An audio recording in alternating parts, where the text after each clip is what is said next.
welcome to Market Domination. I'm Julie Hyman. That is Josh Lipton, live from our New York City headquarters. We are giving you the ultimate investing playbook to help tune out the noise and make the right moves for your money. And here's your headline blitz, getting you up to speed 1 hour before the closing bell rings on Wall Street.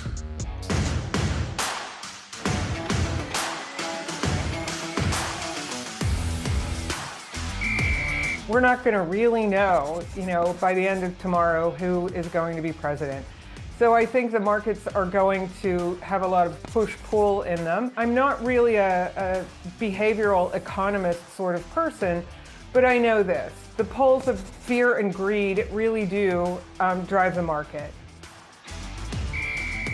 One thing that the Fed's good about is waiting until they have concrete information about fiscal policy before incorporating it into how they set monetary policy. If we have divided government, that will probably mean more of a status quo fiscal policy, a one-party sweep, more likely to see additional fiscal stimulus, which would be a reason for the Fed to slow the pace of rate cuts in 2025. This rejection by FERC is potentially a roadblock and potentially making us have to rely on the older model of building out the data center further away from the nuclear plant and having to build out more infrastructure, which is more costly and time consuming. I think the rejection is just the first step, though, and potentially a much longer process. I think it wouldn't be surprising for there to be a petition and a rehearing here shortly. We got 1 hour to go until the market closes, and we're taking a look at the major averages that are kind of drifting along a little bit here, Josh. We've got the Dow right now down 222, about 0.5%. The S&P just down 0.1%. The Nasdaq not even down that. We got a big week, and everybody's waiting for what's going to happen in this big week, notably the election. It seems as though there's more certainty even around the Fed meeting and the consensus around a quarter point cut than there is around the election, which still seems to be a toss-up. Yeah, you got a lot going on. So you have the election, which if you believe the polls is a toss-up. It sort of seems like anybody's guess who's going to move into the White House. I think you do hear traders and investors trying to think about what would a disputed result look like, what would a delayed result look like, if it was a delay, how long, how would the markets react. And to your point, Julie, then on top of that, you got the Fed decision, you got Jay Powell's presser. And Mo, by the way, you got a lot of U.S. companies still reporting earnings. Yes, indeed, in the background. And we've had a number of people say to us, both on camera and off camera, that basically the worst outcome for the markets is no outcome or a delayed outcome or uncertainty in the wake of the election. Just one little perhaps ray of sunshine I wanted to point out from the folks over at Bespoke Investment Group, who are really good at crunching the historical numbers. And they go back to 1990 and say, if you go back to all of the years since 1990, the average increase for the S&P 500 is 3.3% if you look at the end of the year. On election years, on presidential election years, it's 3.9%. So you actually do tend to see stocks continue to rise through year's end, for what it's worth. We're also continuing to watch what's going on with the VIX, which is ticking up again in today's session. So people may be positioning for volatility around the election. Even if it's not moving much right now, above 20 is pretty elevated levels. And we continue to watch what's going on with the bond market, too, where we're seeing actually a come down in yields today. All right, let's get some more perspective on this, because stocks are lower in the session as Wall Street braces for Election Day. And for more, let's welcome in now Michael Kantrowitz, Piper Sandler, Chief Investment Strategist. Michael, always good to see you and have you on the show. Talking there, Michael, I've heard it with Julie about how much we have coming at us. You got the election and the Fed, and we got a deluge of earnings on deck. What is the advice you're telling clients here, Michael? Is it best to just kind of sit tight for now, given all that news that's coming? Yeah, indeed, and buckle up. There's quite a bit of volatility catalysts beginning this week, even last week with the payrolls number. And earnings have been very mixed. And so we're seeing at the single stock level a lot of volatility to the upside and the downside as well. And so hopefully we'll get some clarity this week on one of those issues, definitively, the election, and investors can position from there. But we've been recommending to not take huge bets because, Josh, as you mentioned, it is quite a toss-up. There's definitely idiosyncratic areas like EVs, financials and industrials that are more sensitive to the different policy outcomes. But given the tightness of the race, we don't hear that investors are taking big bets right now. And I mean, is that sort of historically the right perspective to take too, Mike? Because if you look at, there was an interesting chart from Seema Shah over at Principal Asset Management where she helpfully shades the Republican and Democratic administrations going back more than 50 years. And the line pretty much goes up. And in particular, she points out during each of these administrations, you pretty much ended up with double-digit gains in most cases. So for long-term investors, do you discount the election, or how do you sort of contextualize it? Yeah, well, we always have to take into consideration where we are in the business cycle, what is the Fed doing, and what are markets currently pricing in. Some elections have happened at major inflection points in the business cycle, like the early 2000s election and the early 08 election, where we were going into recession. So you had changes in government and changes in the business cycle. Today, as we sit here today, we have a financial market that's pricing in a lot of good news and not a lot of risk at really high valuations. So I think that's really important context. One wrinkle that's interesting, Michael, I'm curious to get your take on this, is now, of course, we're discussing the possibility of a disputed result, a delayed result. And I'm curious, if that happens, how do you think the markets react? Do you see a big bout of volatility, sell-offs, or no? Josh and Michael are talking about it right now on camera, and in some sense, the market's ready for it. Yeah, I think there's some concern and angst that's a possibility. We may not know for a few days, certainly some counties. So I don't see that being a major catalyst for a sell-off necessarily, because if anything, it just kind of continues what the backdrop is now, which is a lot of uncertainty. Obviously, if it becomes more of a social issue, God forbid, then I think that'll be something more to concern about. But assuming that the process goes along without too many hiccups, I don't see the markets having a big negative reaction. Right. Yeah. I guess if it just becomes a bigger social unrest issue, we got bigger fish to fry than what's happening with stocks.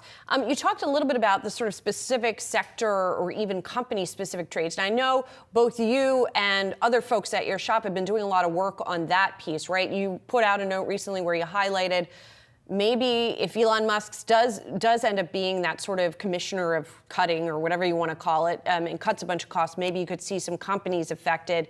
Conversely, if Harris wins, there are some companies that could be affected. How far out are people putting a lot of money on those various Trump and Harris trades, so to speak? Well, I think there's more money being put on so-called Trump trades.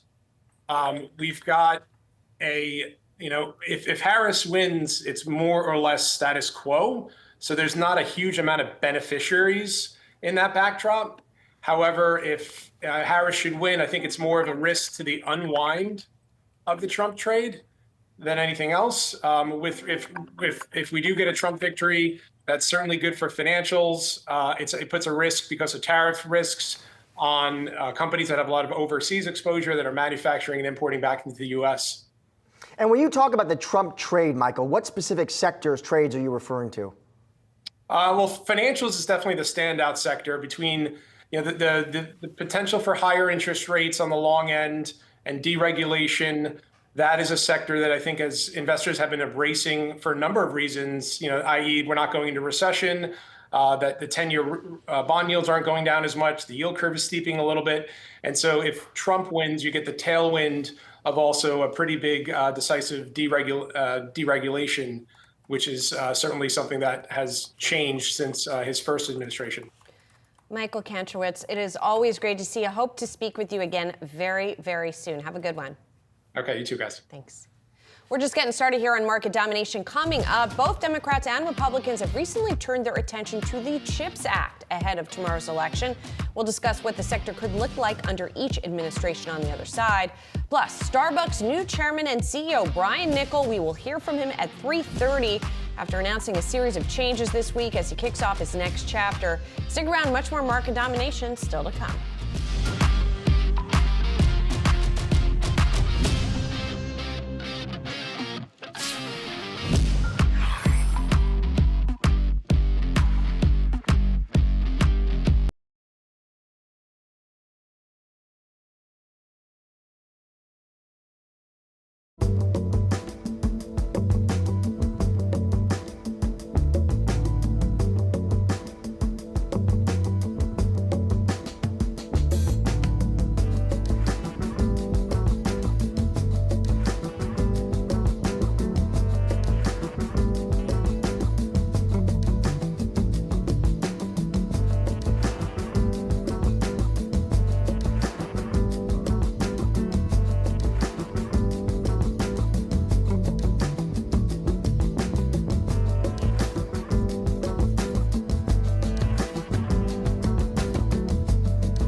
Are you ready to master the markets and, dare I say, become a better leader in the process? Well, Yahoo Finance has you covered with our new full suite of original podcast content. Whether you're a seasoned investor or you're just starting your financial journey, we offer invaluable market insights and strategies to help boost your portfolio, build your wealth, and make you a successful investor. Now let's make some money and get a lot smarter. I've done Yahoo Finance forever. This is a spectacular spot. Welcome to Stocks in Translation. I'm your host, Jared Blickery. Hello, world. I'm Ross Mack. Hi, I'm Bob Powell, and welcome to Decoding Retirement. Welcome to Living Not So Fabulously. Hey, it's me, Tiffany the Budgetista, your favorite financial educator. Welcome to Capital Gains. We're off for a few days and everything has changed. From Wall Street to Main Street to the C-suite, we are your daily lifeline, because behind every great investor is Yahoo Finance. Join us on yahoofinance.com, the Yahoo Finance app, or wherever you get your podcasts.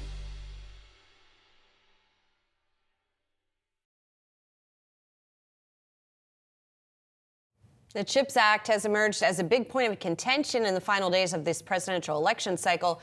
Over the weekend, Vice President Kamala Harris defended the law after House Speaker Mike Johnson suggested he would consider repealing it under a Trump administration. He did later walk that back, but those comments, along with Donald Trump's suggestions that tariffs on chip imports would be more effective, has put the future of the law in doubt. Akiko Fujita joins us now to break this down. So how realistic is it that the law could potentially get repealed?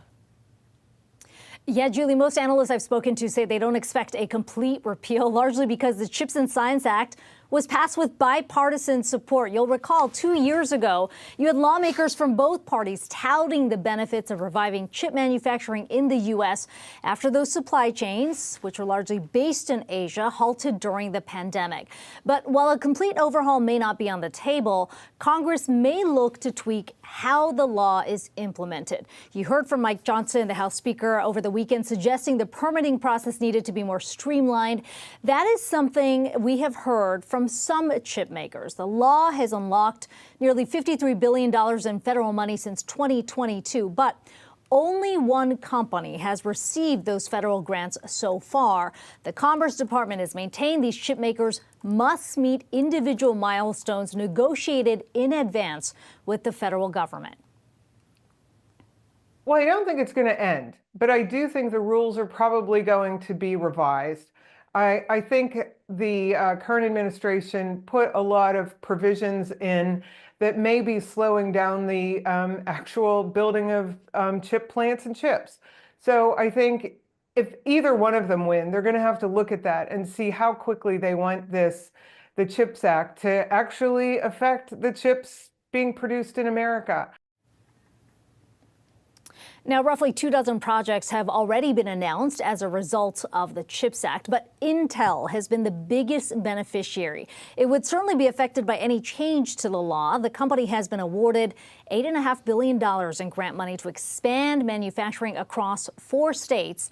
None has been paid out so far. CEO Pat Gelsinger telling Yahoo Finance he is working constructively with the CHIPS office to, in his words, finish what we started. Now, he added the company has the financial structure to complete these projects without the federal dollars. He also noted the other piece of the CHIPS Act, the 25% tax credit, saying that piece is 3 times larger than the grants that have been promised. He expects that to continue, guys. So the grant getting a lot of attention because that hasn't necessarily been doled out. But Pat Gelsinger says, the other ways the CHIPS Act was intended to help has come through at least so far. Akiko, thank you. Really important issue that we'll be watching through the election. And joining us now on what semiconductor manufacturing could look like under either a Trump or Harris presidency and the state of the sector globally, Riva Gujan is with us, Rhodium Group Director. Riva, there are a lot of implications for all of this. And obviously the reshoring push of the chip industry was in part as a sort of a counterbalance against China and the growth of the industry there for security reasons, for economic reasons. So what are the stakes then of the CHIPS Act with regard to trade between the U.S. and China? Well, the stakes are high. I mean, this is where we need to see the results of major industrial policy. And so, as Akiko just mentioned, Intel is the biggest recipient of CHIPS Act funding. But Intel, as we've seen, also has some very big challenges internally in being able to deliver on its production pledges. And so this is already creating a lot of consternation, of course, also among industry and policymakers. I agree, though, that the CHIPS Act is extremely unlikely to be repealed. There is bipartisan support for industrial policy, especially for chips, but it comes down to results. And TSMC is still by far the biggest market leader here. At the same time, there are security frictions over Taiwan.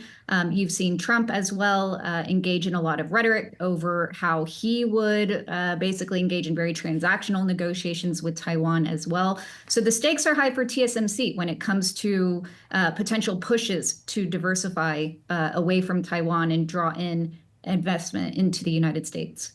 Reva, I take you at your word that, you're not going to see a repeal of the CHIPS Act. When Speaker Johnson's, kind of elaborated and clarified his comments, what he said was he wanted to streamline that bill. He talked about eliminating costly regulations, Green New Deal requirements. I mean, are there ways, in your opinion, to maybe do just that, to have a bill that's more effective, that's smarter? Well, so there's a push-pull here between Democrats and Republicans, right? Where Democrats are demanding more transparency over how these negotiations are going with companies, what are the actual conditions and the final agreements. And there are controversial labor and environmental standards that were part of these deals, which many Republicans have also been attacking. So one important thing to keep in mind is that we've actually seen some pragmatism out of the Biden administration in realizing that these chip fabs are not going to be built on this kind of timeline if they don't start accelerating things. And so there have already been compromises, for example, on environmental reviews, where fabs are not going to need National Environmental Policy Act reviews. And so that's all meant to kind of accelerate this process. So in terms of trying to shore up the CHIPS Act, I would see those kinds of provisions being targeted, but not the overall strategic goal of getting funding behind bolstering chip manufacturing in the United States. And Reva, I want to get to the other sort of part of all of these endeavors, which is not just bolstering the domestic industry, but also tech controls on imports of Chinese technology, for example. How do you see that playing out under each of the administrations? Yeah, technology controls targeting China are going to be a major feature of either administration, but some differences as well, right? So if you consider Trump administration, we saw, of course, the U.S. calling out Chinese theft of U.S. IP that resulted in the Section 301 report, a barrage of tariffs, targeting of major Chinese tech champions like Huawei. But let's be honest, it was a pretty haphazard approach. And so Biden administration, think of that as phase two. That was really about cleanup and build toward a more coherent technology controls framework. And now, when we come to this election, we basically have a loaded weapon and technology controls. The question now is how those measures are applied. And so for a Harris administration, it's easy to say, okay, Harris is status quo Biden. But a Harris administration would be in a fundamentally different phase of tech controls, again, in how those are applied. And as we get away from, of course, chip controls are still in focus, and patching up those controls remains a very big priority. But we've gone beyond that now, right, to restricting investment channels, to restricting China's access to high performance compute through cloud. And now we are in this much more diffuse realm of data security and cybersecurity controls. And most recently, you've seen this with restrictions around connected vehicles. There will be more targets. So I think that is the next phase to come. And under a Trump administration, you would see a much more blunt approach to everything I just described. An assumption that industry will adapt, a targeting potentially of major Chinese tech champions. And this is where we really have to think hard about Chinese retaliation as well. What could Chinese retaliation look like, do you think, Reva? Well, so there are really two big implications to all this. On the Chinese retaliation side, we've already seen where China doesn't have a great symmetric response to technology controls. It's not where it has much leverage, but it does have leverage in critical inputs to those supply chains. And so it's already highlighted those threats through its own export controls. Those could be exercised in a much more assertive way. You could see disruptions in the M&A space, especially as there are pressures on the semiconductor industry to consolidate, again, with Intel showing some real problems. And that's where SAMR, China's anti-monopoly arm, could create some big disruption. Most concerning, of course, is if we see retaliation in the security sphere, where you see some spillover here. In the case of maximalist technology controls targeting China, where Beijing starts to feel cornered and in an existential crisis, this is where we have to worry about that tech war spilling over into the security sphere, primarily with a focus on Taiwan. And this is where, of course, the global semiconductor supply chain could be put in jeopardy if we get to that scenario. So that's a big difference between a Harris and a Trump administration when we look at that risk and what would be the guardrails around that risk. And so for U.S. I mean, obviously, you know, there's some of this is more binary than others in terms of the differences between the two potential administrations. But what do investors need to consider here when it comes to companies that are chip adjacent or tech adjacent to all of this that are based in the U.S.? I mean, how, considering, do they just wait until after tomorrow maybe to you know, kind of make their investment decisions? Well, one, it's important to understand what underlies either administration, right? When it comes to the application of these technology controls, in some areas, there's not that much difference. It's really just how they're implemented. But yeah, spillovers matter, right? The nature of how these measures are applied will matter in terms of whether there are phase-in restrictions, for example. When Trump was criticizing the CHIPS Act, he was saying, that was a bad deal because he could have just raised tariffs and then that investment would have come to the U.S. for free, as he said. Well, that also means that you would have to be raising component tariffs because semiconductors are not coming directly to the United States. They're assembled into electronics, right? That gets very, very messy for supply chains. Now on the maybe the more positive side, you know, the U.S. is trying to work toward a strategic vision of cultivating ex-China technology and trade blocs. And it's moving toward this. And under Harris administration, you could see sustained momentum for this with plurilateral negotiations, getting the partner momentum to see that. And there are some opportunities that come with that, of course, in having new trade blocs emerge. But that's a big if. I think that's one of the highest areas where we see big stakes on this election. Reva, a big important topic. Thank you so much for helping us think through it. Thank you.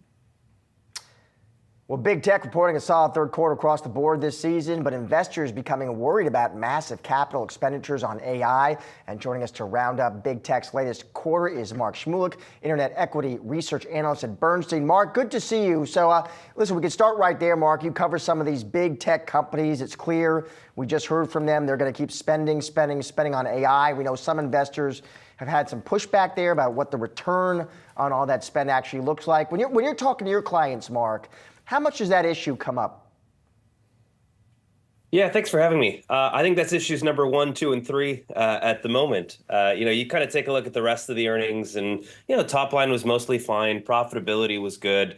The big question is everyone's spending more and more next year in AI and the infrastructure to support it. And, the question is twofold. One is how much, and then 2 is when do we really start to see a return against all of that spend? So it's very much dominant right now. And partially, I think, why you see some of these stocks treading water. Of course, you got the election tomorrow, but also everyone's kind of waiting to see what next year is going to look like from a capital spending perspective. So, Mark, if you don't want to wait, if you want to put money to work and you're looking at the big cloud providers, the companies that you cover, you're looking into 2025. What do you do then if we're in this sort of bit of a in-between period, perhaps?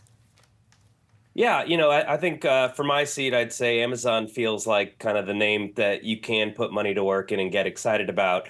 That top line revenue growth rate in AWS actually lagged what we saw out of Azure and Google's cloud.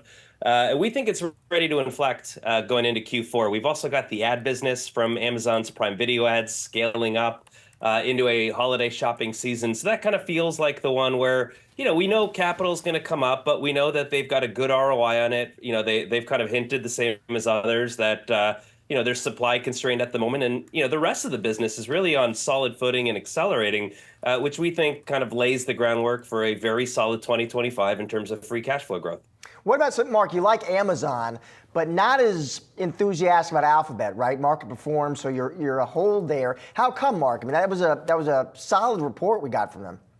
Oh, it was an absolutely solid report. I think if you were to kind of put your hand over the Google logo, and I would just show you those numbers, for this stock to trade at a market multiple feels like, unnecessary or unfair relative to core fundamental performance. But, 2 days after earnings, you've got OpenAI announcing Search GPT, and that, kind of takes the stock down a little bit.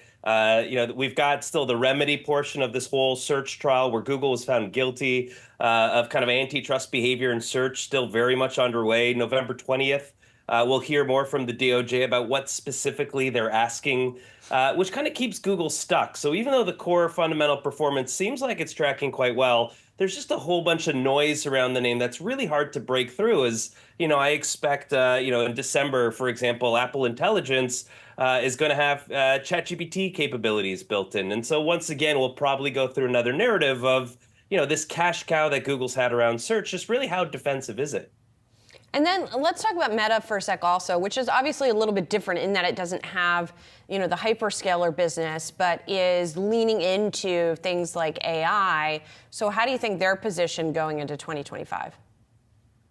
Yeah, I think from 2025 and beyond, they're actually positioned quite well. We're still waiting to see just how big that spending is going to be and over what duration we could expect the return. But so far, they've kind of shown the best ROI on this AI spending because they're really deploying a lot of that compute power to making the platform more engaging, making the advertising more effective, while building a potential kind of computing platform with Meta AI. And the the smart glasses and, Orion and everything that comes with it, they're really setting themselves up well to kind of compete for the next computing platform of the future. But they really spent a lot of time on this last earnings call talking about all of the benefits that they're accruing from deploying AI into their core business. And I think we're starting to see, the fruition of a lot of that investment come out as we're thinking about just how much can their advertising revenue growth grow faster than the overall digital ad market. And Mark, so you talked about some buys, some holds. Here's one you don't like. Reddit underperformed. So the equivalent of a sell, Mark. That one it's obviously been a rocket ship this year. Is that part of the reason, Mark, you're a sell on that name? Yeah, look, we've been wrong on that name. I'll kind of come out and say it on the air.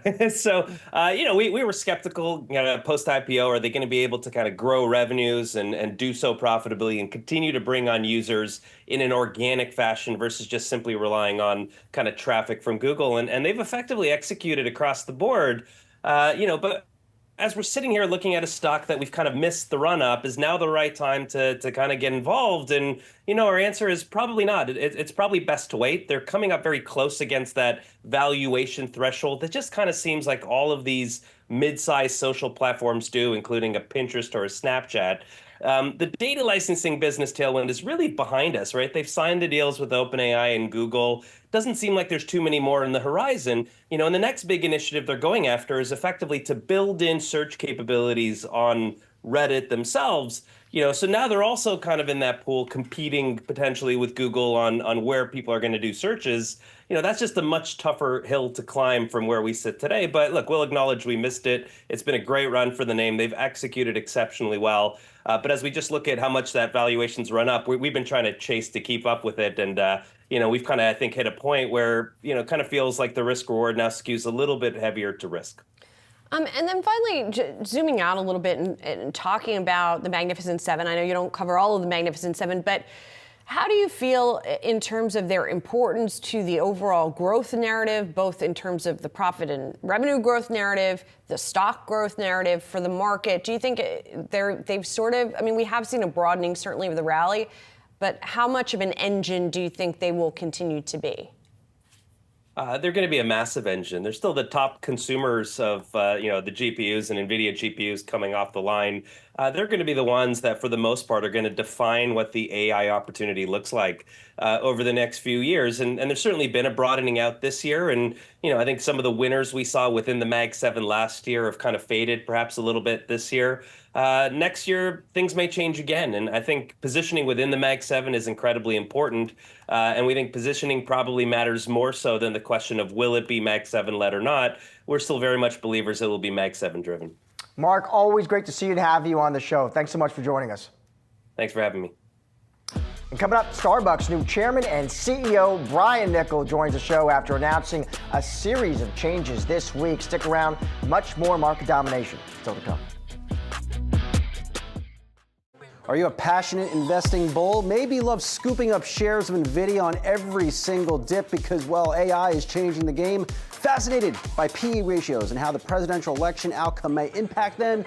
Then come one and come all to the 2024 Invest Conference. Huge power players all under one roof. Thought-provoking discussions on November 12th at 2nd in New York City. We can't wait to welcome you to Invest 2024 live at Yahoo Finance all day.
Now, time for some of today's top trending tickers. You can scan the QR code below to check out the best, worst, most watched stocks of the session on Yahoo Finance's trending tickers page.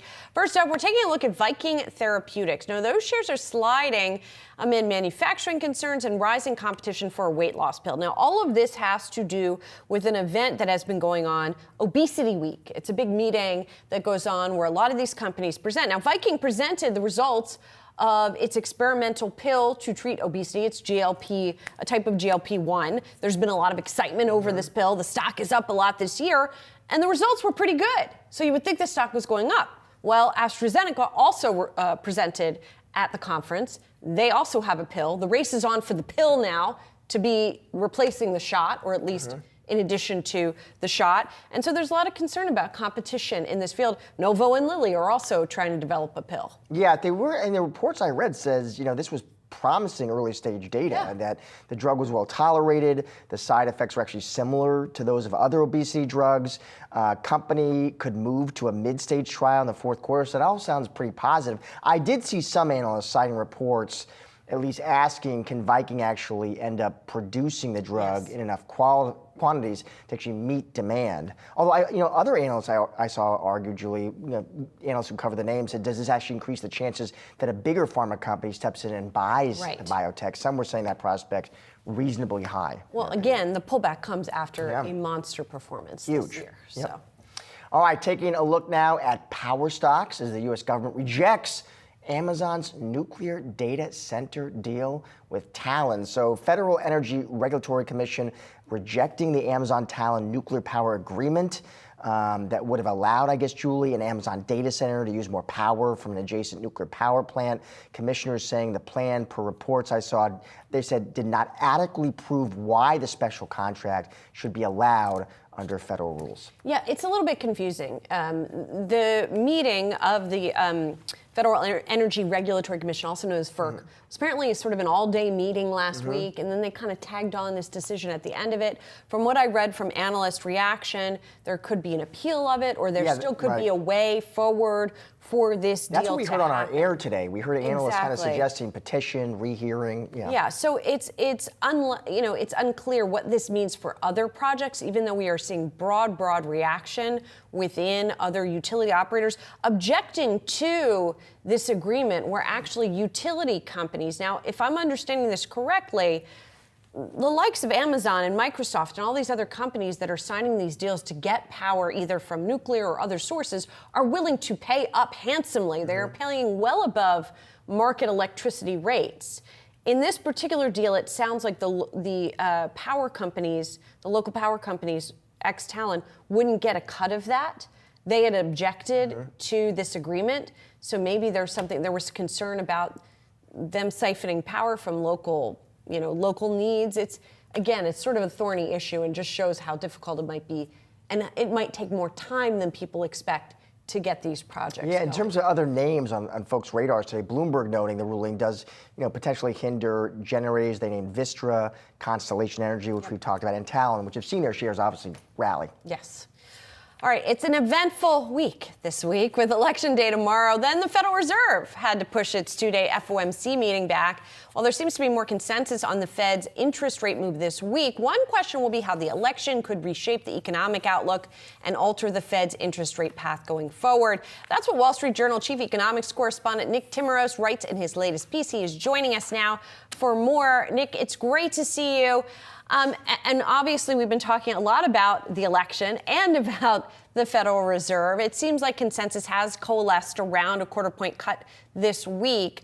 But there are still a lot of questions about then what happens. What are you hearing about how the Fed is sort of attacking that issue?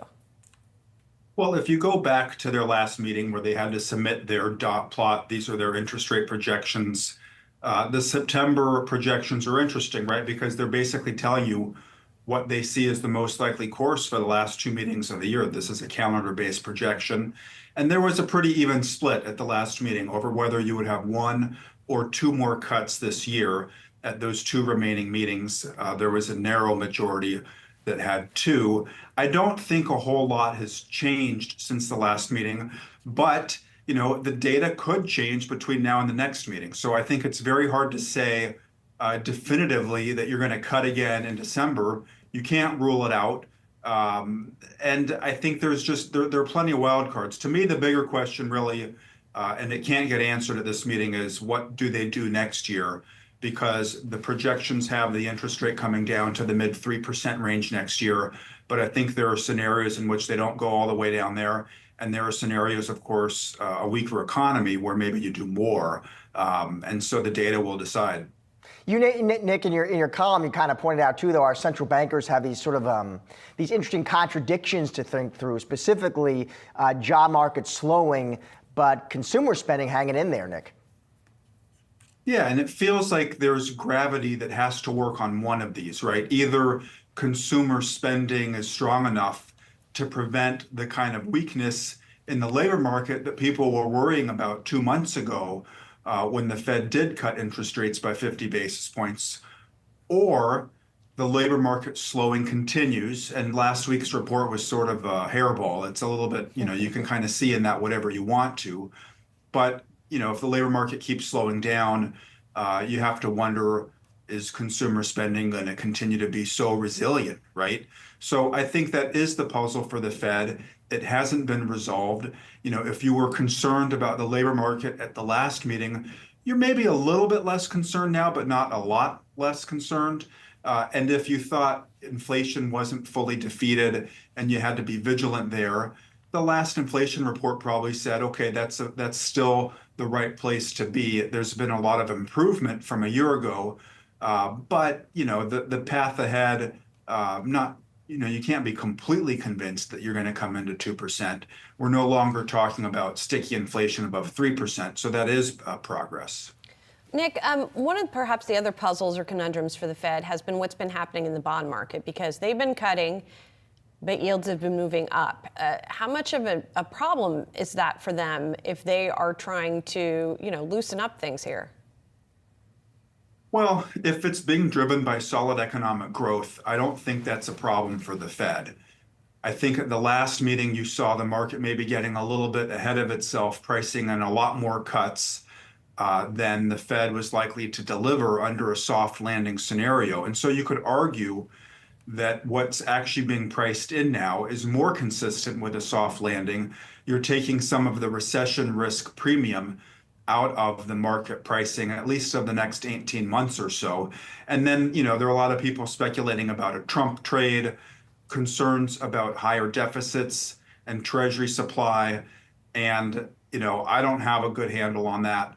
But the election results should be known, if not in the next couple of days, then fairly soon. And so by the time the Fed meets again in December, you should have at least a little bit cleaner read on some of the politics and some of the political concerns that might have been driving that sell-off. And you note, Nick, sort of just another interesting wrinkle for the meeting this week. As you point out, our central bankers would probably like to avoid the spotlight given the timing with the election.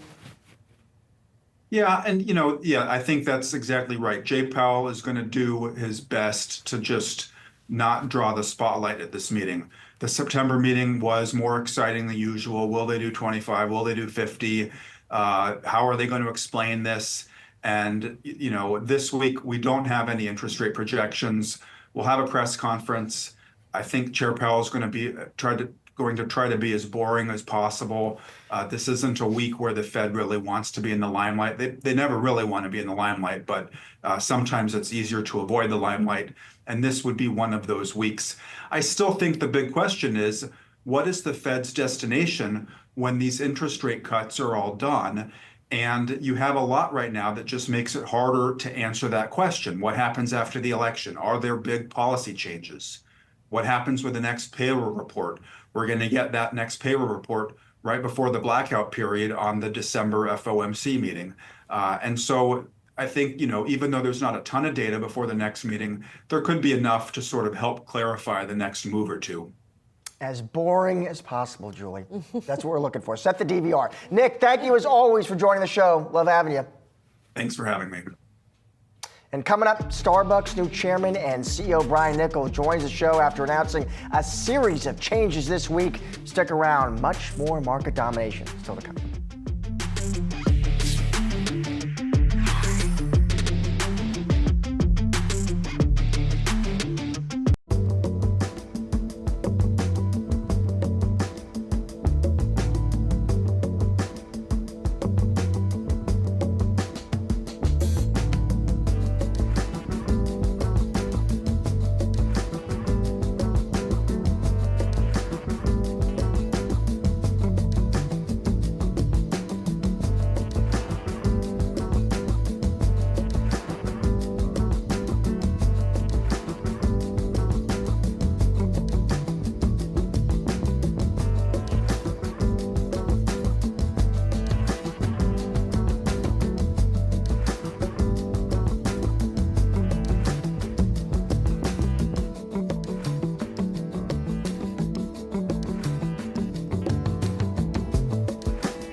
All eyes are on the turnaround over at Starbucks. The new CEO leading that charge joins Yahoo Finance now. Starbucks Chairman and CEO Brian Niccol. Brian, good to see you. Of course, our very own Brooke DePalma, senior reporter, is here as well. Good to see you, Brian. Thanks for taking some time out of your busy schedule. So we were, of course, avid listeners to your most recent earnings call. You laid out a lot of key initiatives, bringing back the condiment station. That is good. We're getting rid of the upcharge for non-milk options. Good stuff. My question to you is, what is the turnaround timeline for the Starbucks U.S. business? Yeah, well, great to be with you guys. And obviously, we are changing the strategy to get back to Starbucks and obviously turn the business around.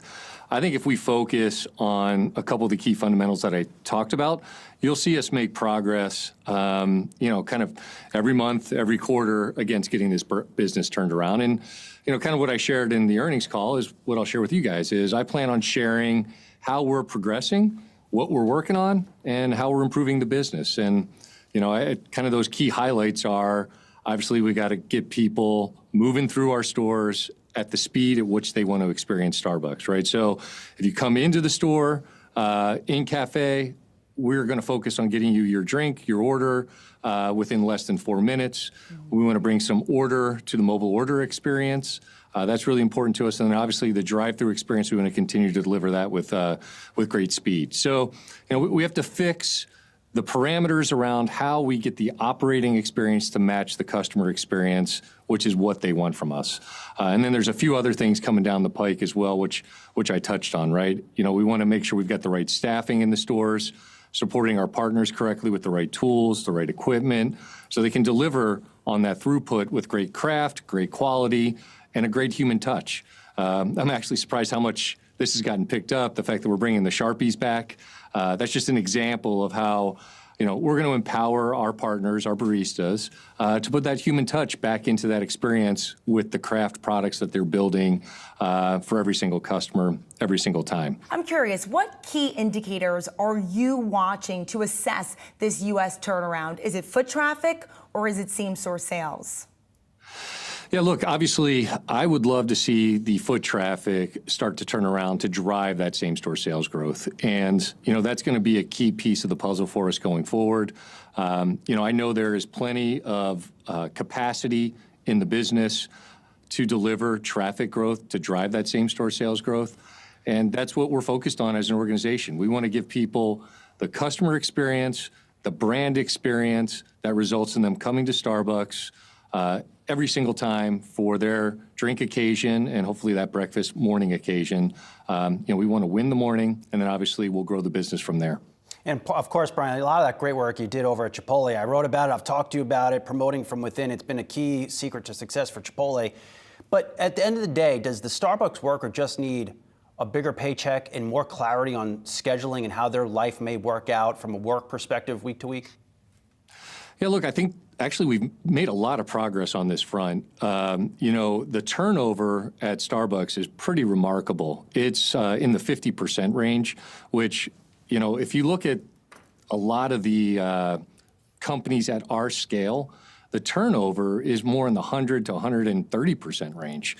So I think we've made a lot of great progress on getting our partners the hours and the schedule that they believe they need in order to be a impactful partner, both for their personal lives as well as how they want to grow professionally. I do think we have an opportunity on how we then staff the stores, ensuring that we've got the right number of partners deployed correctly for, obviously our morning peak as well as those shoulder hours. You're going to see us starting to test and invest in that area. Most recently, we just added additional labor to about 3,000 stores, and we're getting ready to pilot some additional work on ensuring that our partners are set up for success to give a customer a great drink, right, in less than 4 minutes in store with that kind of marquee moment. I'm calling it the moment of truth, where we hand you that drink, you see the grand apron, your coffee's coming right to you. We got to make sure we are set up so that our partners can execute that way. And that means obviously we got to have the right algorithm to support mobile order, as well as the right tools to support drive-through while we do this. But look, I'm optimistic that we're going to be able to get our partners a great work experience, because I think ultimately that will drive a great customer experience. And I'm committed to doing both. Brian, I do quickly want to hit on the China market. I know you're set out for a trip in just a few weeks. What do you expect to learn from there? Will you also explore a strategic partner? And we've seen growth, soar growth there in quarter over quarter. Is there come a point where you pause the growth in that market? Yeah, I'm looking forward to my trip coming up. A lot has changed in China since the last time I was there for a visit. And obviously the competitive environment has changed pretty dramatically just in the last couple of years. The macro environment is very different than it probably has been historically. And then, obviously we now have over 7,000 Starbucks in China. So the good news is I believe there's still tremendous growth both in the coffee category and then the positioning in the space that Starbucks plays in for the long term. I do believe we have to figure out what is the best approach for us to capture the growth that is coming, I think, in the future. And that's what we're evaluating, and that's what I've alluded to as it relates to taking a look at strategic partnerships. Brian, it feels like yesterday. I still remember day one when you started at Chipotle. I remember covering it. But one of the first things you did there is you moved the company's headquarters. How committed are you to Seattle? Some folks that I've talked to on the street have suggested that Starbucks would benefit from leaving Seattle, be perceived as less of a political brand. Have you had any thoughts about doing that and what it would mean to a company like Starbucks? That right now is not on the list of things to do. One of the things that is on my list is making sure that Starbucks gets back to making great coffee, giving great partner experiences and great customer experiences. And look, we got to make sure we've got a great culture at the Seattle Support Center, our New York Support Center, our Chicago Support Center. So we need to make sure those cultures are set up to support what's happening in all of our stores. And that's what I'm focused on is how do we make sure we get back to Starbucks in the stores, and then we get a focus with our culture, our collaboration, the work that we have in these support centers to supporting how we get back to Starbucks in every single one of our stores. Fair enough, Brian. You're leaving egg bites on the menu, right? Yeah. Oh, of course. I love the egg bites. I might have had some this morning. Okay, fair enough. All right, Brian Niccol, great to get some time with you. Starbucks chairman and CEO. Good to see you. Good luck on your CEO journey at the company. We'll talk to you soon. All right, take care, guys. Thank you for having me. Thanks so much. All right, do stick around. Much more ahead on Yahoo Finance.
That's the closing bell on Wall Street, and now it is market domination overtime. We're joined by Jared Blickery to get you up to speed on the action from today's session. We start with the major averages here, which kind of took a little bit of a turn for the worse by the end of the day, with the Dow down about 258 points, about 2/3%. You saw a dip midday and then kind of trending lower throughout the session. The S&P 500 off about 1/4%, and the Nasdaq off by about 1/3% here. A lot of waiting, obviously, is happening, sort of reflected in today's session, waiting for the results of the presidential election as well as congressional elections tomorrow, waiting for the confirmation, perhaps, that the Federal Reserve is going to cut by 1/4 percentage point when it meets on Wednesday and Thursday. We'll get that decision on Thursday. We will, of course, have special coverage. And then also waiting, if you're an individual stock investor, maybe for earnings from a company that you're investing in. So a lot to wait on this week. In the meantime, a little bit of selling, Jared Blickery. Yes, I think that's a very good encapsulation of what's going on here. There's a term called FOMC drift, and that's just the Federal Open Market Committee, the Fed, makes their decision, and into these decisions every 6 weeks, sometimes you see the market just kind of drift around. Used to be up, but we'll call this sideways action because not a whole lot going on in the major indices. Got to check out the bond market because that is down 5 basis points.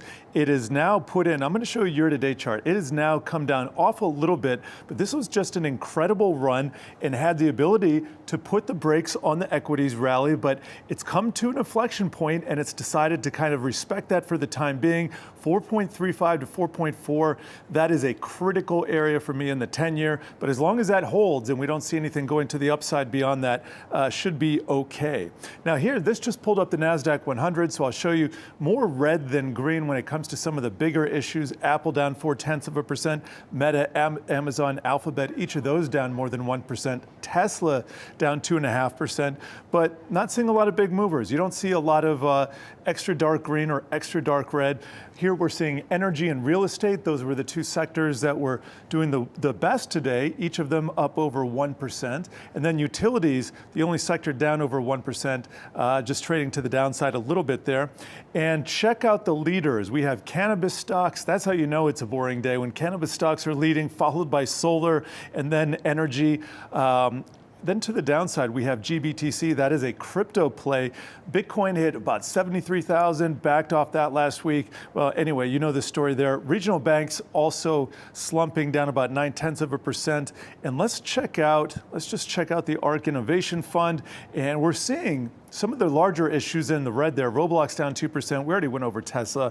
But some of the other issues like Roku, that's up about 2%. Twilio up 3%. So kind of a mixed bag in the unprofitable tech, and just a lot of drift, guys.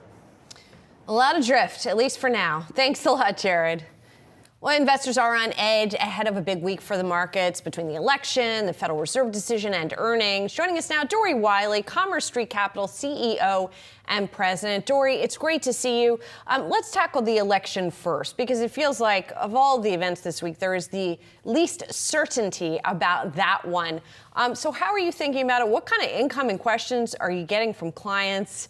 And how are you sort of situating how you're thinking about it with regard to the markets?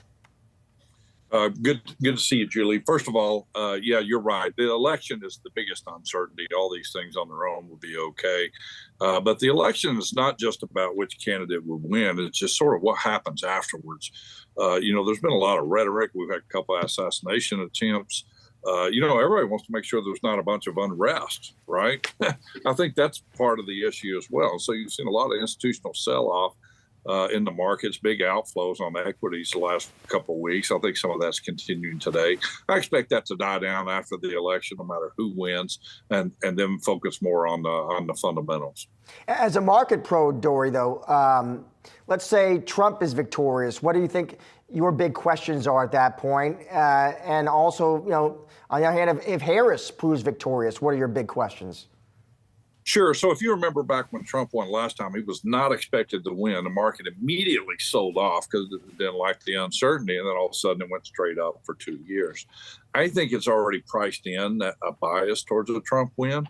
So I don't expect it to just take off. But a lot of what's holding people back, whether that be investors or CEOs or companies or whatnot, is just confidence, right? They need confidence moving forward. So if Trump instills that confidence, which I think he has the ability to do, because he had that track record, then I think the market will bode well for him moving forward. Kamala's different. She's still got to set her brand. She's still got to set her identity and a confidence in the market. So I don't think there will be a big sell-off for her. I don't see a big rally until she sets a brand that, hey, I have an agenda. Here's what I'm going to do. Here's how I'm going to identify myself and separate myself from Joe Biden and why things are going to be better. So do you think stocks end up going up in either situation? I mean, in other words, are you sort of focusing that much and making investment decisions around the election, or are you waiting for the outcome? How are you strategically thinking about it? I'm kind of doing like everyone else. I got a larger amount of cash than usual. I'm going to wait and see what happens here. I've got some targets for Trump. Got some targets for Kamala. I'll probably increase equities in both stances as soon as there's some confidence. I'll be slower on Kamala because I said, that administration is going to have to prove to me that there's a confidence in the economy. Otherwise, I'll just keep a bias towards bonds and cash. Dory, that's the election. Let's turn to the other big event. Is after the election, we got the Fed. We got the Fed decision. We got Jay Powell's presser. What do you expect to see and hear then, Dory? Well, they did the 50 basis point cut, and I thought that was too much. And you saw Michelle Bowman vote against that. First dissent we've had in a while. Then I think the data for the next 30 days actually backed that up, where 50 was too much. I think they got a nice save here with the data the last week, where you have a softer inflation, slower pace of job growth to confirm a go ahead and have a 25 basis point cut. That's fine with it. Now, the market has kind of come around and said, hey, 2 cuts November, December, 4 cuts next year. That's in line with what the Fed's been talking about. I still think that might be too much, but we'll just have to see what the data says because I was surprised by the numbers this last week. I'm sort of like the Fed, where they've been very adamant of where they don't trust the data. So we'll see what happens. But if you look at those private sector jobs, they're negative now, first time since COVID. And so I think a 25 basis point cut may be warranted. But if you'd asked me 2 weeks ago, I wouldn't have agreed with it. Dory, it is always good to have you on the show, sir. Thank you for joining us. You bet. Thank you. And Palantir's third quarter results are hitting the wire just now, and we are looking at the numbers in a stock that is moving sharply higher here after hours. We're up 10%. Palantir Q3 EPS 10 cents. That's versus expectations of 9 cents. Revenue is up 30% to $726 million. That's also a beat. The street was closer to around $704 million. Just turn to the guidance here. Q4 outlook. Palantir is now looking for revenue between $767 to $771 million. That is a beat. The street was closer to $747 million. Adjusted income from operations, they're looking for between $298 and $302 million. Also a beat. Now, importantly, for the full year, they are raising their revenue guidance. They're now looking for between $2.805 to $2.809 billion. That's a beat. They're raising their adjusted income from operations guidance to between $1.054 to $1.058 billion. Also a beat. And they're raising adjusted free cash flow guidance to in excess, they're saying, of $1 billion. I did have the chance to speak to Alex Karp, CEO of Palantir. Let me bring you those comments. Start off by just asking, Karp, what is driving this quarter? What gives you the confidence to raise guidance like this? Karp telling us, listen, it is about the U.S., which he called out growing 44%. He called out the AI tools, says most people don't understand how to actually manage AI and software. They believe the value is in the large language model. We believe the value is in the management of the large language model. He went on to say, we're proving that we are right. There was also a change in segment revenue breakdown. Sometimes Palantir and typically would kind of break segment revenue down as a whole. They would give you government all in. They'd give you commercial all in. This time we get U.S. all in. So U.S. government and commercial all in, $499 million. That's up 44%. I asked Karp why the change there in how they're reporting. Karp said, listen, we are focused heavily on the U.S. I want the whole company to stay focused on the U.S. If the U.S. is growing 44% And he pointed out we as a company growing 30%. Obviously, he said we're not growing this way in Germany and France. I asked why that is. He said we do have significant business, but they are not embracing AI the way America and some of their allies are. Finally, for election, I asked Karp, listen, depending on who moves into the White House, whether it's Trump or Harris, what does that actually mean for Palantir? Karp saying, listen, we're going to do well under either president in different ways, Julie. Yeah, and it was interesting when we spoke with a Morgan Stanley policy analyst last week. She talked about how the Democrats have been more defense spending forward, where it used to be that at least the conventional wisdom was that was the Republican Party's sort of purview. So that was an interesting also perspective on what this all means. You missed the best quote of the whole thing, Josh Lipton.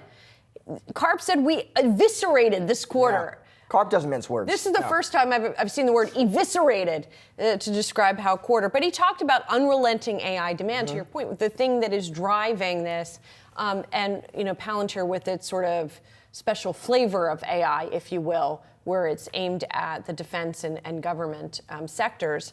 Obviously it seems investors they have piled into this name, Julie, in part because they have seen it. Some have seen it as a smart way to play that mega AI trend. Yeah. I mean, we remember before this print, this stock was already up 140% this year. You're tacking on another 14% right now in the after hours. Yeah, you do have, and many of the folks who say they would not add to positions here, it is for that reason exactly, because it has run up so far already. And because we are seeing the PE move higher as a result. Well, let's get a closer look now at Palantir's third quarter. We've got Morningstar equity analyst Malik Ahmed Khan, who is joining us. Malik, so as you look at these numbers here and what looks to be a beat by a comfortable margin and a forecast that is comfortably ahead of estimates, what do you make of the report here and the growth that we are seeing from Palantir? Yeah, I mean, first of all, it was a great quarter by Palantir. I'm just looking at the numbers right now, so I haven't obviously put them in our model. But the Q3 numbers were slightly ahead, and the guidance for Q4 was roughly in line where we had previously modeled, because we were expecting the company to finish out 2024 with strength, as you kind of mentioned in some of your commentary with your conversation with Alex earlier. U.S. commercial and U.S.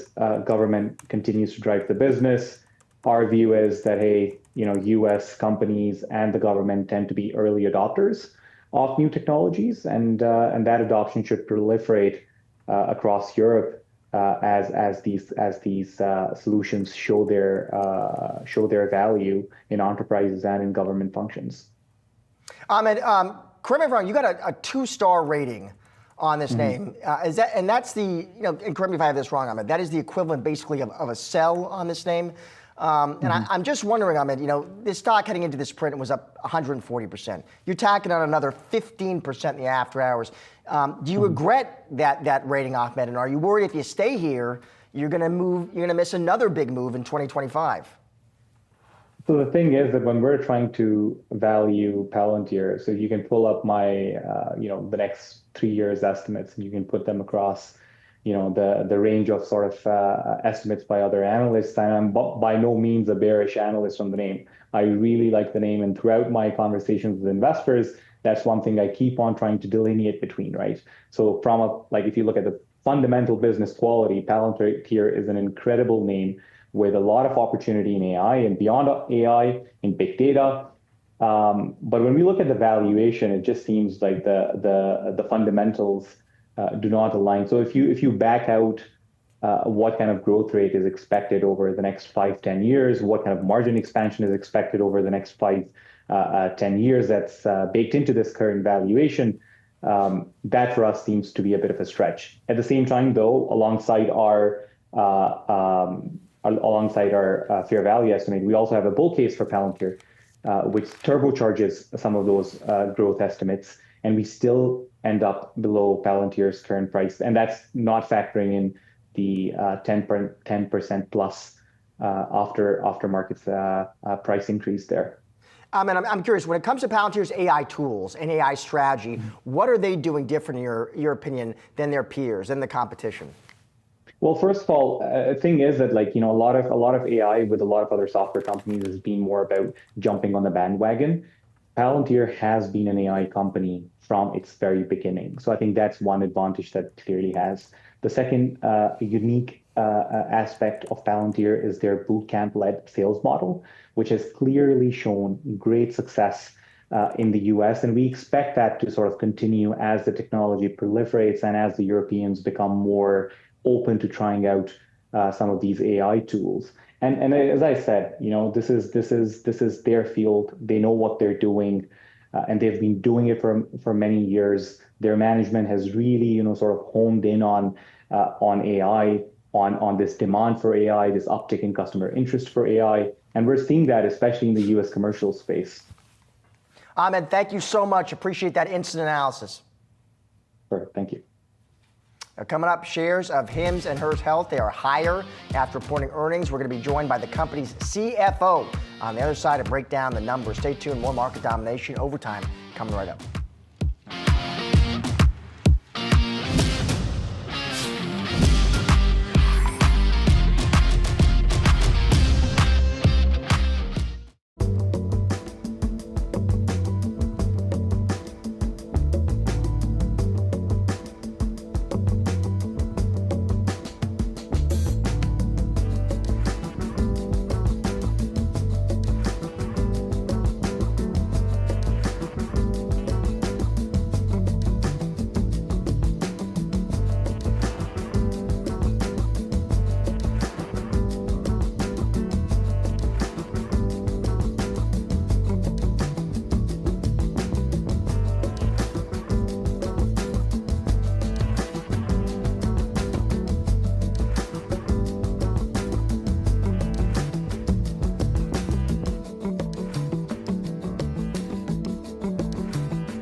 According to the National Association of Realtors, American homebuyers are now at their oldest age on record, with the median age of first-time buyers reaching 38. So with high mortgage rates and now older buyers, what's that mean for home renovation companies like Trex? For more, I want to welcome in Trex CEO Brian Fairbanks, maker of composite decking, and so tied to the housing market in some ways. Thanks for being here. It's good to see you again. Great to be back. Thank you. Now, you guys recently reported earnings, and I guess you could think about the aging of home buyers as just another sign that it's tough to buy a house right now, and people need to build up more wealth than they can do so before they can do so. How is the interplay of that working with whether people are buying Trex? I think any opportunity to increase existing home sales is going to be a positive for repair and remodel. We see interest rates coming down to a certain degree, but hopefully we'll see some more rate cuts. Rates will fall further, more people will start moving out of their homes, moving into the new homes, and generating more repair and remodel spend. Same thing with aging. folks. They may be moving out of their homes into a much smaller facility, maybe into a retirement facility, opening that home up for somebody else, and again, generating repair and remodel. Building a deck is one of the lowest cost ways to add square footage onto a house. So great for people who are staying in their existing home, but then also when people are trading up. How confident, Brian, though, that you're going to see these kind of changes in the housing market when 30-year fix is back above 7% now? Right, so it did move up pretty quickly. It dropped down to the mid-6s. It has jumped back up over 7 again. When we look out over the longer term and we see potentially some of those tailwinds that are out there with additional rate cuts, and we are off of an 8% high at one point as well, too. So it is easier for the average consumer, and people start to get tired of where they are. The American consumer, after a number of years, they're pent up where they want. They're getting that urge to move again. So we feel as though that'll be a tailwind. Now, more importantly, in our case, we're not going to rely on that for growth. We've got a number of things that we'll be going after. Wood conversion marketplace. Today, 75% of the market is wood. We can go after every one of those buyers. And then also converting more railing sales. Today, we are the #2 alternative railing supplier in the United States. We see the opportunity to be able to double that market share. Just railing? Just railing, yep, double that market share over the next 5 years. Now, in your most recent earnings report, and we've talked about before how you sell different price points of decking, there's some weakness on the low end, which is perhaps not surprising. We're seeing a lot of weakness on low end kind of across product. How persistent do you think that's going to be, and what would potentially turn it? Right, we've seen that low-end weakness really since the beginning of this year, and that premium end of the market that generally is going to be dominated by contractor-installed decks has continued to do very well. We still see good 6 to 8 week backlogs with our contractors. Those higher-end materials, our enhanced naturals up through Transcend Lineage product lines and our signature product lines, continue to do very well in the marketplace. We did expect to see some deterioration at that entry level when we had our second quarter call. We didn't see that in the third quarter, and we weren't seeing it at least through earnings last week during the fourth quarter. So we feel as though that entry-level consumer has stabilized at this point. And I do think as we get through the election, it does add uncertainty into the marketplace, making big decisions with their spending. So we hope that that adds removes some uncertainty and helps the market. You mentioned the election there, Brian. Does it matter, Trex, who ultimately proves victorious here? Does that impact your business? I've been with the company for over 20 years now, through all types of administrations. We really haven't seen which side the administration is on having an impact on our business. It's more about the decisions that we make. How are we going to drive growth for the company? Well, it's interesting, though, what you were talking about in terms of consumer sentiment around the elections, right? Because what we found in survey after survey is that people's sentiment can be closely tied to which party is in power and if they're aligned with that party. So when you look past the election, do you think that people will just say, okay, it's done with now, I can sort of move on with my life and make that deck purchase decision or whatever it may be? Yeah, I'm in the category. I think a lot of other people will just be in for relief. Get it over with, let's get on, we can figure out where we're going. Yeah, I think that goes for most people. Brian, thank you so much. Good to see you.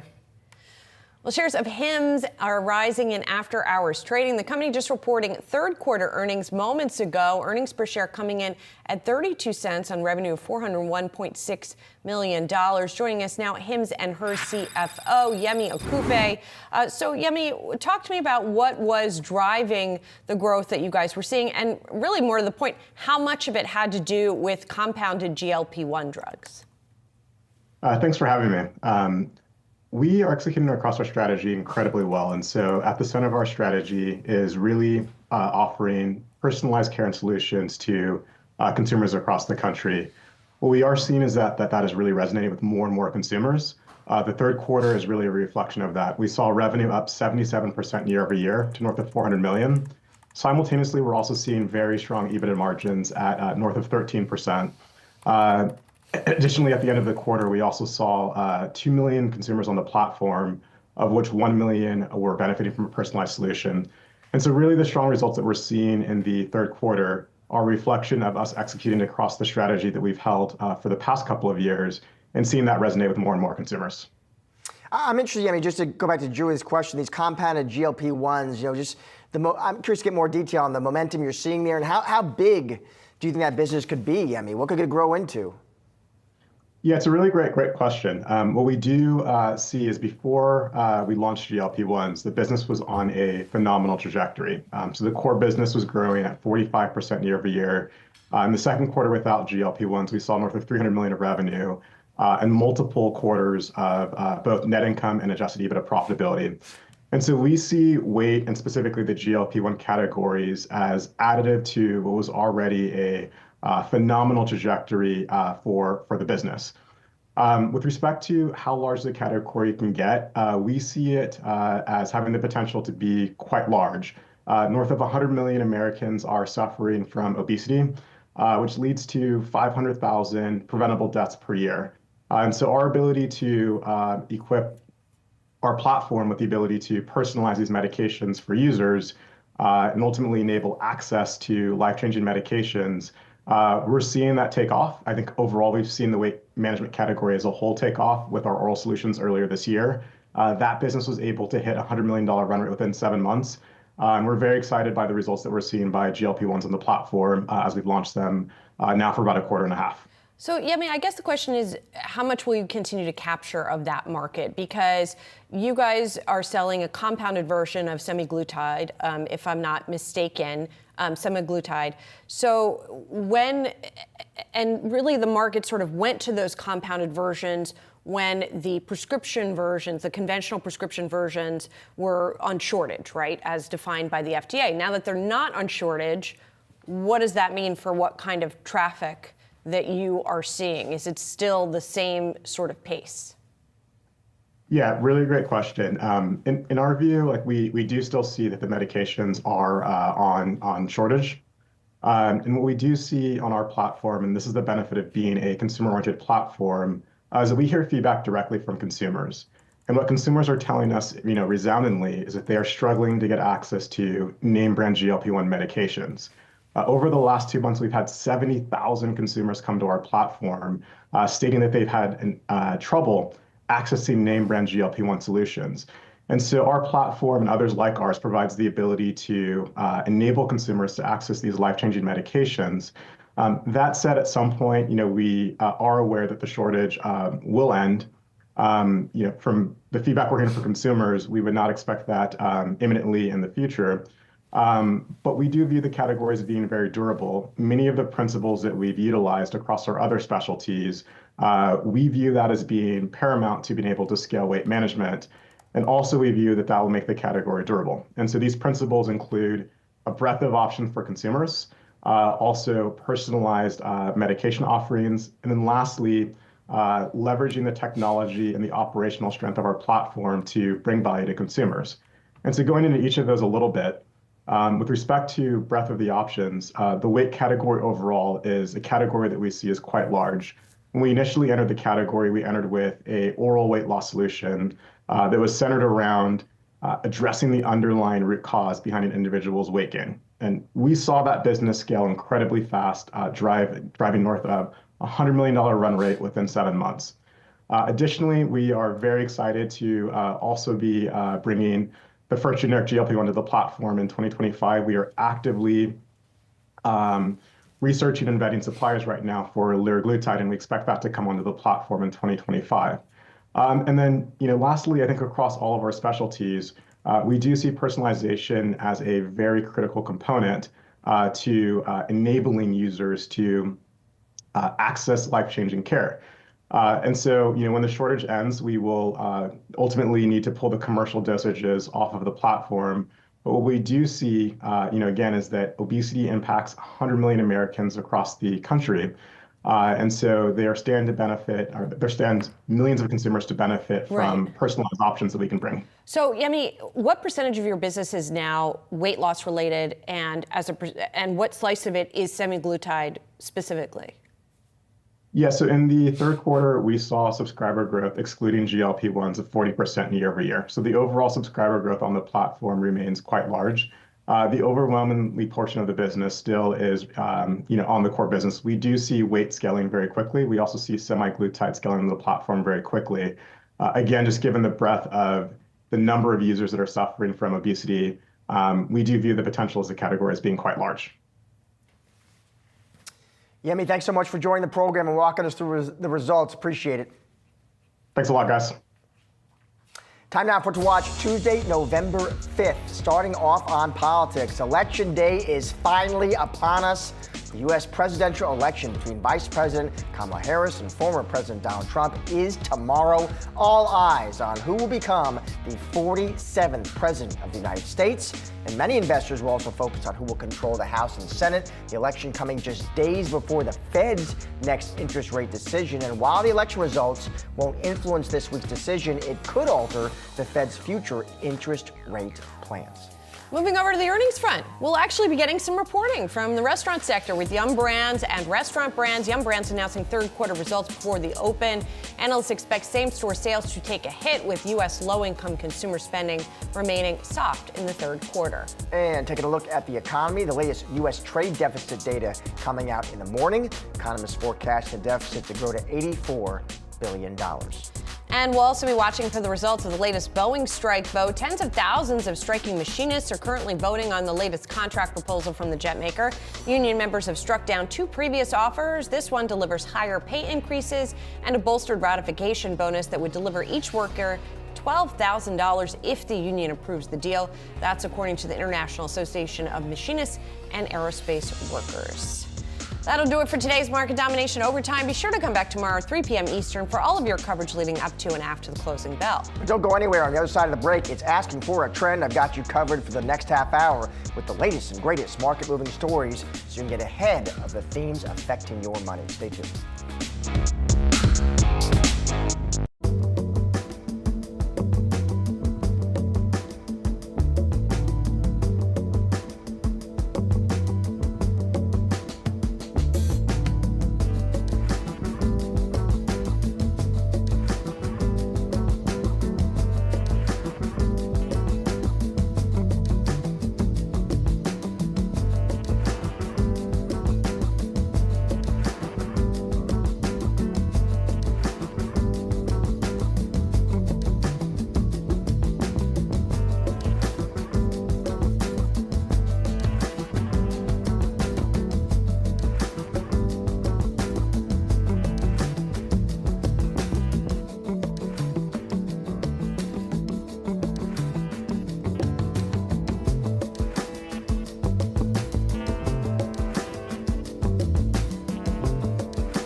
Hello and welcome to Ask for a Trend. I'm Josh Lipton, and for the next half hour, we're breaking down the trends of today that'll move stocks tomorrow.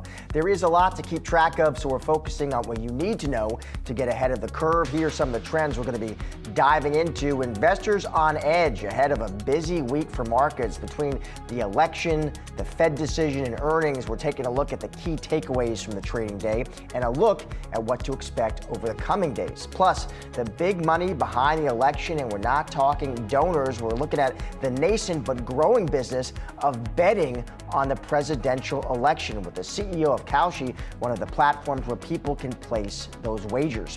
And what comes next for business after the vote is decided. No matter who takes the White House, we have expert insight into what deal flow could look like after Inauguration Day. Well, Americans across the U.S. casting their votes on the presidential elections will also have the opportunity to bet on the outcome. This marks a first on legal and widespread election betting in the nation. Prediction market startup Kalshi shows most bettors on the platform are expecting former President Trump to win. Now, for more on this, we've got Kalshi CEO Tarek Mansour and Yahoo Finance's Julie Hyman also sticking around. Tarek, it is good to see you. So listen, the big day is here, Tarek. So I guess I'm interested, just first and foremost, what is demand like on Kalshi right now? What are you seeing? Yeah, well, first of all, thanks for having me. Demand is absolutely skyrocketing. Everything from a number of customers to deposits to volume has gone up. I mean, the context is, and for the audience, so this is the first time in the U.S. history where betting on the U.S. election is legal for Americans in all 50 states. We're regulated at the federal level, and we won a lawsuit against the federal government to legalize these markets in early October. And since then, in all 50 states, demand has absolutely exploded.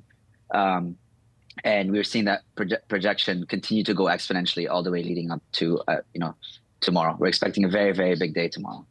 Tarek, it's Julie here. I remember I met you, I think, back in 2022 at South by Southwest, and you guys were building out the platform. It was pretty new. You had a lot of ability to bet on economic events, on other events, and then obviously this is a big milestone for you.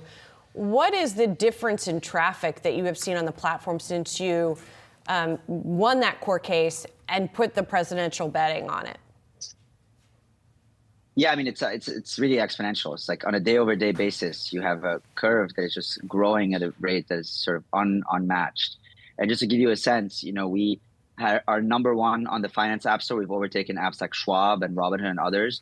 But we're also, the most we've gotten to is number 4 on the global app store. So overtaking TikTok, Instagram, Uber, and massive consumer apps. So this is how large scale and massive, Kalshi has gotten, and these election markets have gotten. And so really kind of the differentiator is the legal, right? There have been other alternatives that are unregulated, but we're the only legal one that Americans can actually access on their app. And that's a huge differentiator. Tarek, I'm curious, there's a sort of debate, kind of bigger picture about the prediction markets, which I know you've heard, which is some say, listen, there's hundreds of millions of dollars of bets and it's liquid. And so it's this better forecaster, this better predictor. And then other folks will say, well, actually, just a handful of folks with deep pockets could place big bets and distort the odds. Walk me through how you think about it. Look, I think it's one of those things where, whenever people are unhappy with the outcome, they're just going to discredit the outcome. And whenever they're happy with it, they're going to promote it. And I think it's just, the very typical selection bias. The simple answer is that the market is doing what markets do best. They're pricing in new information, and that information moves. And the market moves with kind of novel news, information, and data that's coming out, whether it's polls or pundits or one of the candidates doing something or other. I think, the thing that's very important to flag, I can't comment about, other unregulated markets, but on Kalshi, which is regulated by the federal government, we monitor everyone. We know what everyone is doing. And there is no form of manipulation going on right now. Actually, Trump is leading by a bit. Right now, Trump is at 55-45, 55% for Trump. But the average bet size on Trump has been slightly lower than the average bet size on Kamala, which basically shows you that it's not actually a few large accounts that are moving the odds. Just that's what people believe is going to happen. And the markets are the market. Last thing I will say, 55% is a very slightly biased coin flip. This race is very much extremely tight. And really, you should think of it as a coin flip still. Tarek, I'm also curious about who is coming to the platform? In other words, is there sort of a selection bias? And has that selection bias been exacerbated by some of the advertising that you guys have done, which has been on sort of more right-leaning platforms, for example? Does that then also influence the actual accuracy of some of these bets? So I'm not aware that our advertising has been more like right-leaning platforms. I mean, the vast majority, the bulk of our budget has been on, for example, Facebook, Meta, which is not right-leaning. Instagram is actually, I would say, pretty much everyone in the U.S. So we're not aware of that. What about the people who are in your ads, which have featured prominent Trump supporters, for example? We've actually done pretty much close to an equal amount of, Trump supporters and Harris supporters, whether it's ads or organic materials. So I don't think there's a meaningful difference. But the most important thing here is, if there was such a bias, if that were to be true, and this is the beauty of markets give everybody a massive incentive to correct that bias. So either you believe there's no bias and then you trust the market, or you believe there is a bias and you think the market is mispriced. And so there's a tens of millions of dollars incentive to come and correct that bias. And I think one thing we can agree on is people like making money. Well, if people believe there's a bias, there's money on the floor right there to be taken. And that money's in the tens of millions of dollars. So they should come and bet on it. Tarek, what happens at Kalshi after the election? Well, I think we go back to business as usual, keep building a great product, retain the new customers, a massive surge of customers that we've received. Like I always say, right, like this is a massive marketing event where a lot of interest and heated interest happens in a few weeks. But then we go back to a series of markets that are essentially recurring on a daily, weekly, monthly basis that our customers have been enjoying and our new customers will be enjoying. Tarek, great to have you on the show. Big days here. We're going to find out one way or the other soon enough. How soon, I guess, is one thing we're debating. Yes. Tarek, great to see you. Thanks for coming. Thanks for having me. Stocks closing lower as investors brace for the presidential election. Yahoo Finance's Josh Schaefer joins us now with the trading day takeaways. Josh. Hey, Josh. Yeah, so not a ton to look at from a intraday perspective for the stock markets. I wanted to zoom out today and look at some trends that come with elections. So our takeaway one is just trades to watch in the wake of the election. Some of the sectors we're going to be looking at as markets start to price in whether it is Kamala Harris winning this election or Donald Trump. Two key things that I think are going to be interesting. This move in Bitcoin has been interesting to me over the past 5 days, really over the weekend, right? Because one, Bitcoin trades 24/7. So this is going to be moving at 11 p.m. at night when we're all watching this, right? But you also see the move down we've seen in Bitcoin over the last 5 days. That's corresponded with some more positive polling for Kamala Harris. Essentially, the trade here feels like it's been, Josh, Trump good for Bitcoin, Harris maybe that's not, how he sort of, maybe not as good. Trump positioned himself as that. I mean, throughout the campaign, he kind of said, listen, he was the crypto-friendly candidate. Right. And I'm not sure there's a clear read on if Harris would actually be bad for Bitcoin either, or if either of them would really be good, right? But it seems like that's kind of the trade, one way to watch how the election's playing out in the market. Another thing to look at here, this was Mike Wilson over at Morgan Stanley pointing out with the 10-year T-note, likely maybe Trump wins, you see yields go up. Harris wins, you see yields go down. Remember, part of the Trump trade, so to speak, is expected inflation. Inflation expected to be a little bit higher under a Trump administration. And a final thing I want to look at is sort of the unwinding of what could be that Trump trade is one area to watch, right? So this is taking a look at consumer stocks compared to the equal weight S&P 500. They've been underperforming pretty consistently, Josh, over the last couple months as sort of that Trump trade has been priced in. Part of that is tariffs, right? These consumer companies would probably see higher tariffs. That would weigh on their earnings. Does this, if Harris wins, perhaps unwind the other way? Was the question Wilson was asking, and maybe that's a trade for investors to make where there's a little bit of opportunity there. Interesting. All right. Takeaway number two, biggest stock moves usually come the day after the election. So our Ben Werschel looked at the data for the last 10 elections. On actual voting day, tomorrow, S&P up 8 of 10 days, doesn't move a ton. Where you get your action is when you combine election day and the next day. Because remember, of course, stock market's going to close at 4 tomorrow. Probably not going to have a good idea on where this thing's headed. Wasn't a clear read, really, Josh, on where the market goes. You usually get a decent move, as you can see, over 1%, over 2% over the course of a 2-day period. It's a decent move for the S&P 500. But when you zoom out this chart, pretty much the market is fine by the time you get to year end. There's usually an end of year rally for the stock market after the election. The key question for investors is getting that answer, right? I know you've been talking to strategists about that. It's just having confidence in someone did win and the election, the event is over. Seems like there's perhaps a risk heading into this that won't be that clear come Wednesday. Yeah, you hear that? I mean, we were talking on the show today. That is a theme that's coming up because you have a disputed result, a delayed result. And what does delayed mean? You know, days, weeks, and then how the markets react. A final one, Josh, and this is sort of our zoom out. This isn't really where strategists would tell you to get your investing advice from. A lot of people tell you separate your politics from what you're buying in the stock market. Case in point would be how the S&P 500 has performed since the day they were voted in. So this is since the day Obama was voted in to the day that Trump was then voted in November before he was actually taken office in January, right? Pretty decent gains across the board here. And I think there's a lot of different stories you could tell about the rally, right? For instance, Biden took over, you get the big 2021 stock rally, you've had the last 2 years of that stock market rally. How much does that really have to do with politics? I think a lot of strategists that come on here would probably say, not really. Another takeaway from this that we don't have numbers for in front of us, but technology under all three of these was a top performing sector or the second top performing sector. A takeaway for me there, meaning what happens in the White House isn't going to change a secular trend of tech stocks doing well over the last 15 years as the economy grows, right? The question going into this is what does Harris or Trump mean for something that could eventually impact corporate profits, right? It's what do the policies mean that could impact companies? That's sort of how we're thinking about it as investors going into that. All right, we'll have an answer soon enough. Yeah. Soonish. All right, thank you, Joshua. Be sure to save the date for the 2024 Yahoo Finance Invest Conference. That is November 12th, starting at 8:30 a.m. Some of the very best and brightest minds across various industries, all under one roof.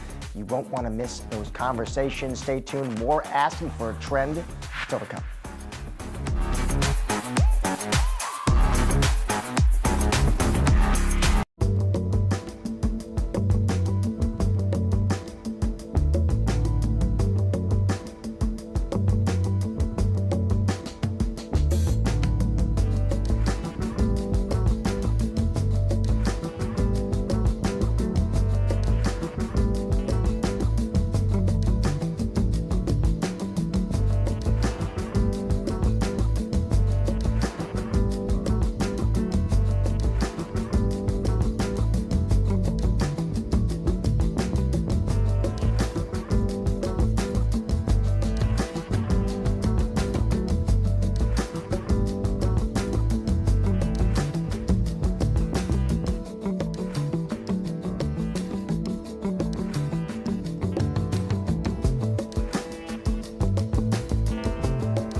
When 2024 began, many investors had high hopes for an upswing in mergers and acquisitions, but with just 2 months left in the year and a presidential election less than 24 hours away, that surge in deal making never really materialized. So what does 2025 look like under President Trump or President Harris? Well, joining us now is Rob Brown, Lincoln International CEO. Rob, it is good to see you. Maybe just to start high level, Rob, I am just curious, broad strokes, how would you characterize the deal market right now, Rob?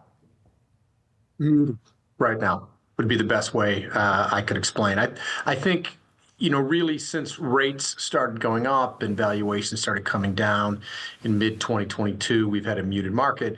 I do think one thing that is different today than a year ago that I think bodes well for next year is last year there was a bit of a bump in kind of the Q3 of deals coming to market, and a lot of those didn't get done. Sellers didn't get the values they wanted. They pulled them off the market.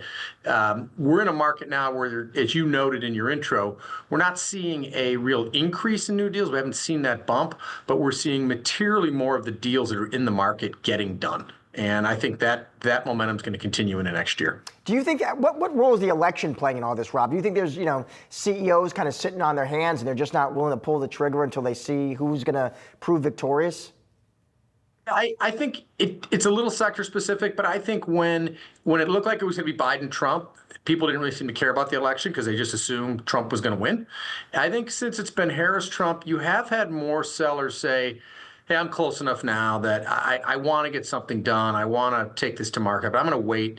And not so much that, who the outcome is going to make a difference. I think they just want the stability of knowing who it is. What about, Rob, another dynamic obviously we've got to talk about is the Fed cutting rates. Curious, what kind of tailwind does that provide? I think it's a good tailwind, but I think it's really more psychological. I don't think businesses are necessarily worth more if the Fed does 2 more quarter-point rate cuts before the end of the year. But I think it changes the psychology of the market. I think people say, okay, the headwinds are turning around. This is a better market to transact. I think you're going to see more people come to market. And obviously, with the cost of capital a bit lower, I think you'll see buyers wanting to buy. So I think it is it's a sign that, hey, whatever this recalibration has been, I think we're coming out of it.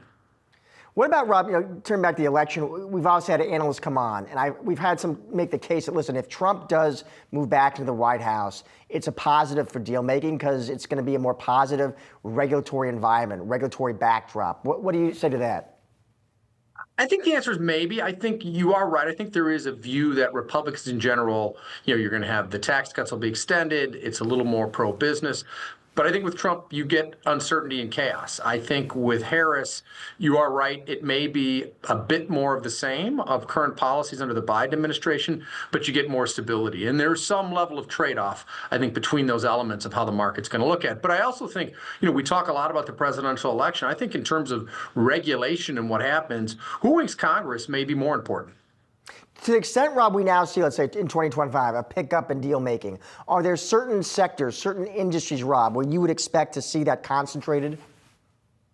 I think we're going to see all of it pick up, but I do think one of the sectors that we're going to see pick up pretty materially is technology. I think technology values were extremely high in 21, 22, and I think probably had the farthest to fall. And we've seen a big fall off in technology deals, and that's both software deals, that's both IT services deals. I think you're going to see, the pent up demand and just the secular growth in those sectors is going to drive a lot of activity. And in fact, we just closed last week on the acquisition of a European technology and digital economy firm with offices in Munich, in Berlin, in Stockholm, and in London, really to ensure we're globally integrated to take advantage of that bounce back. Rob, so good to have you for your time and for your insight. We appreciate it. Thank you. And coming up, I'm checking in on a few other tickers that are moving after hours. Stick around, we're asking for a trend on the other side.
All right, let's take a look at what's trending after hours now. Shares of Dollar Tree are jumping. Company announcing that Rick Dreiling stepping down from his position as chairman and CEO effective as of November 3rd. Dreiling saying in a press release that he is stepping away because his health has been, quote, presenting some new challenges over the past 2 months. Shares of Wynn Resorts are falling after hours. The company reporting third quarter earnings and missing estimates for adjusted earnings per share. Those coming in at 90 cents versus estimates of 99 cents. Las Vegas operating revenue also missing estimates for Q3 at $607.2 million, a nearly 2% decline year over year. And shares of Cleveland Cliffs, those are falling the company's third quarter results. Third quarter revenue coming in at $4.57 billion versus estimates of $4.74 billion, an 18% decline year over year. The company noting in its earnings release that it was affected more than its competitors due to its high exposure to the automotive sector. That's a wrap on today's Ask for a Trend. Be sure to come back tomorrow at 4:30 p.m. Eastern for all of the latest market moving stories affecting your wallet. Have a great night.